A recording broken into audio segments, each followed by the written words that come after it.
नमस्कार। रानी रूपवती और मांडू की कहानी। दोस्तों, एडवेंचर्स ऑफ इंडिया में आप सभी का स्वागत है। आज हम एडवेंचर्स ऑफ इंडिया में ऐतिहासिक धरोहरों की श्रृंखला में आपको भारत के दिल, जिसे मध्य प्रदेश कहा जाता है, और मध्य प्रदेश में स्थित मांडू, जिसे मांडवगढ़ के नाम से भी जाना जाता है, वहां पर 15वीं शताब्दी में एक बहुत ही संगीत की ज्ञानी और एक रूपवती विदुषी आदिवासी कन्या थी, जिसका नाम था रूपवती। और मालवा के सुल्तान बाज बहादुर की एक बहुत पुरानी प्रेम कहानी है। और वहां के दुर्ग, वहां के मंडप, इनको लेके हम आपके आगे एक एपिसोड को लेकर आ रहे हैं। चलते हैं, साथ बनाए रखिए एडवेंचर्स ऑफ इंडिया में।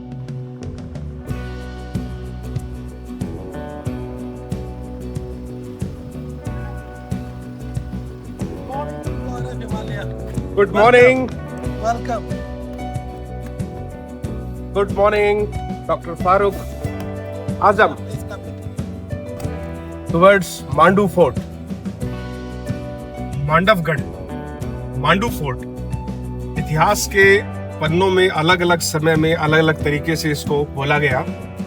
हम तकरीबन 1.25 कोस दूर है मांडू फोर्ट से। 1.25 कोस का मतलब हो गया है तकरीबन 4 किलोमीटर।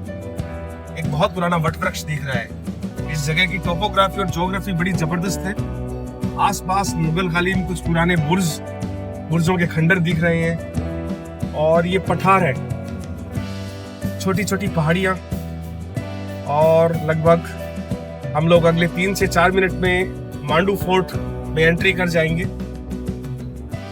मांडवगढ़ अलग अलग रियासतों के समय, अलग अलग समय में इसको विभिन्न नामों से पुकारा गया। 15वीं सदी की ये कहानी है जो कि मांडू से जुड़ी हुई है। रूपवती एक आदिवासी समुदाय से आते हैं और वहीं मालवा के जो सुल्तान थे बाज बहादुर, वो एक मुस्लिम पृष्ठभूमि से आते हैं। तो दोनों के बीच में विवाह होना ये उस समय एक बड़ी समस्या थी।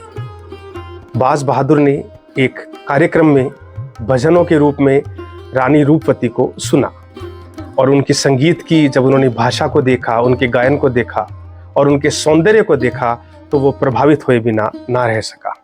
और यहाँ से शुरू होती है बाज बहादुर, रानी रूपवती और मांडू की कहानी। Entrance towards Mandu. ये आलमगीर दरवाजा है। आलमगीर दरवाजे के नाम से इसको जाना जाता है। और now we are entering towards Mandu fort.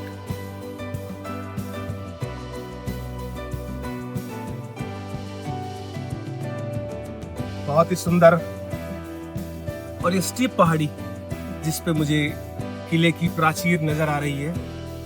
और ये भंगी दरवाजा, भंगी दरवाजे के नाम से जाना जाता है इसे। कमानी दरवाजा, इसका नाम है कमानी दरवाजा। शायद यहाँ से कोई डिफेंस की कमान कंट्रोल होती होगी। ऊपर जाके मालूम चलेगा कि इन दरवाजों के अलग अलग नामों का जो हिस्ट्री है, वो उसके पीछे का सार क्या है। गाड़ी दरवाजा, गाड़ी दरवाजा नाम है इसका। और हम देखेंगे मांडव 1 किलोमीटर बचा है सिर्फ। एंट्री टुवर्ड्स मांडव, ऐतिहासिक नगरी मांडू में आपका स्वागत है। और ये हमारी ओर बढ़ रहे हैं 50। ये लीजिए 50 रुपए। और आपने मुझे पर्ची दे दी है, ये मुझे मेरे पैसे वापस मिले हैं। और ये पर्ची दी है इन्होंने हमें, नगर पंचायत मांडव, जिला धार, वाहन पार्किंग शुल्क। और आई लव मांडव का बोर्ड। हम लोग एंटर कर चुके हैं और पहाड़ी की टॉप पे पूरा बसा हुआ। इधर पानी है, शायद कुछ खत्म हो गया है, पानी कुछ कम हो गया है। और ये एक कोई पुराना सा बुर्ज, एक महल जैसा बना हुआ है। हाथी महल, हाथी महल की ओर बढ़ रहे हैं अभी हम लोग। मांडव हिल्स,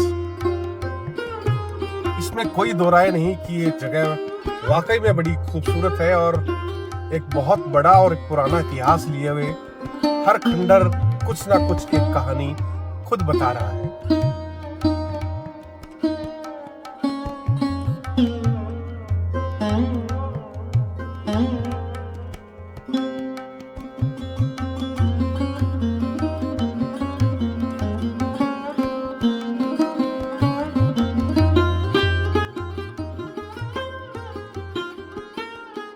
इस छोटी पहाड़ी पर जब हम आरोहण करते हैं, चढ़ते हैं मांडू के मंडपों की ओर, तो सबसे पहले सीढ़ियाँ और फिर तंग गलियारे आते हैं। शायद ये तंग गलियारे जो हैं उस समय की डिफेंस की चौकी रहा करते होंगे, और तंग गलियारों का अर्थ होगा कि सबको झुककर आना पड़े ताकि जो छुपे हुए रक्षक है वो अपनी तलवार को चलाने में बिल्कुल भी आसानी से चला सके, कोताही ना बरते। तो इन तंग गलियारों से गुजरकर जब हम ऊपर चढ़कर और मांडू के इन दो मंडपों पर आते हैं, मुख्य रूप से गलियारे के ऊपर ये दो मंडप बने हुए हैं और यहाँ ठंडी ठंडी हवा चलती है क्योंकि ऊंचाई ज़्यादा है। और दाईं तरफ देखें तो शरीफे के कुछ पेड़ और नर्मदा का वहाँ से एक बहुत सुंदर दृश्य आता था। ये मंडप जो है, इनके ऊपर अगर हम थोड़ा गौर करें तो ये आदिकालीन हिंदू स्थापत्य कला का वैभव दिखाते हैं, और वहीं कुछ भागों में मुगल कालीन स्थापत्य कला का भी लुक देखने को मिलता है।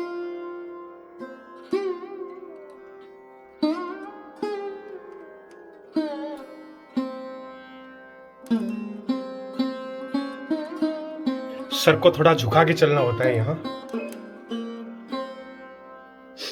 छोटी छोटी गुफानुमा, और मेरे दाईं तरफ एक बावड़ी है, और ये प्रकाश के लिए बहुत ही उत्तम व्यवस्था।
हम इस समय मांडू दुर्ग के अंदर खड़े हैं, जो रानी रूपवती का महल है।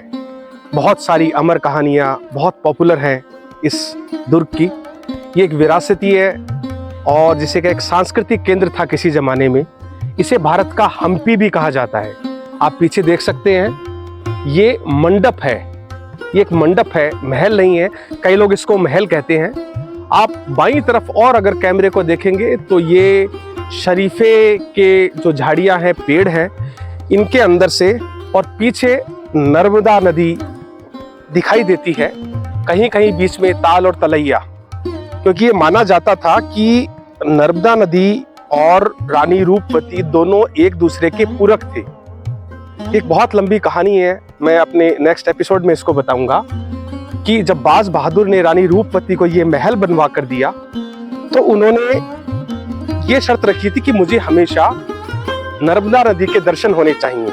तो जो नर्मदा नदी है वो एक साक्षी है और नर्मदा नदी को बहुत पवित्र माना जाता था। तो यहाँ कभी कभी आके रानी जो रूपवती थी वो नर्मदा के हमेशा दर्शन किया करती थी। उस वक्त में नदी का मुहाना कैसा होगा या नदी कैसी बहती होगी, ये तो सब इतिहास के पन्नों में दर्ज है। हम चलते हैं इस महल के और इस मंडप के कुछ और हिस्सों को ढूंढने के लिए, घूमने के लिए। बने रहिए एडवेंचर्स ऑफ इंडिया में गौरव हिमालय के साथ। मुख्य भवन की गैलरी में बने दो बड़े गुंबद और बीच में बड़ा गलियारा। कहा जाता है कि इस गलियारे में दोनों तरफ, एक तरफ राजा बाज बहादुर और दूसरी तरफ रानी रूपवती दोनों बैठकर संगीत का रियाज किया करते थे।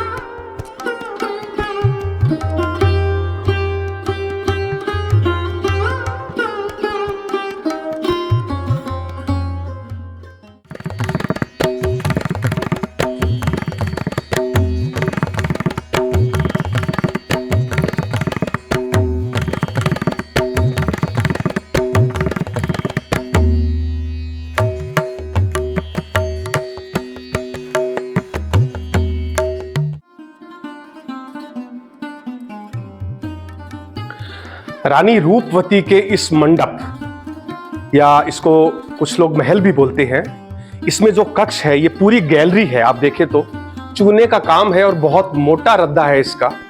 ऊपर जो दो मंडप बने हुए हैं और मेरे दोनों तरफ इस गैलरी के दो कक्ष हैं। कहा जाता है कि एक तरफ बाज बहादुर और एक तरफ रानी रूपवती दोनों बैठ के यहाँ शास्त्रीय संगीत का रियाज किया करते थे।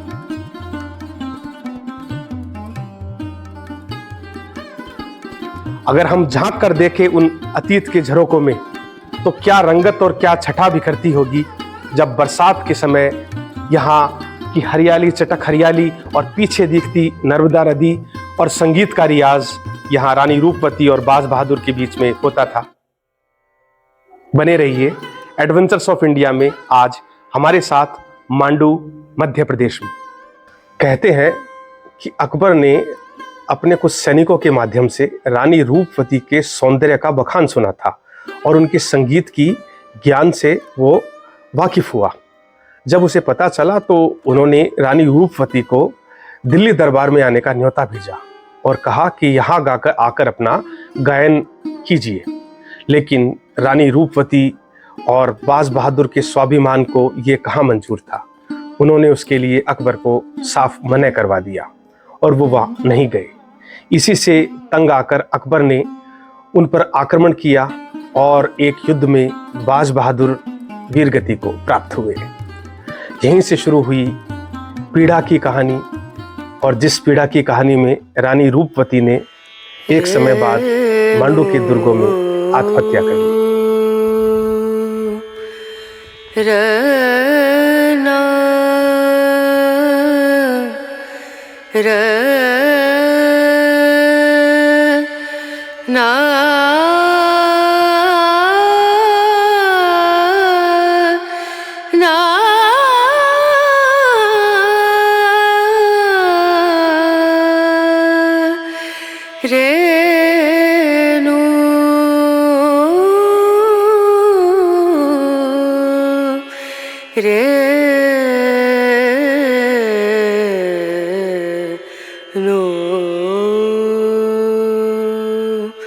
Dim dum da na da dim da na na dim dum da na da dim da na dim dum da na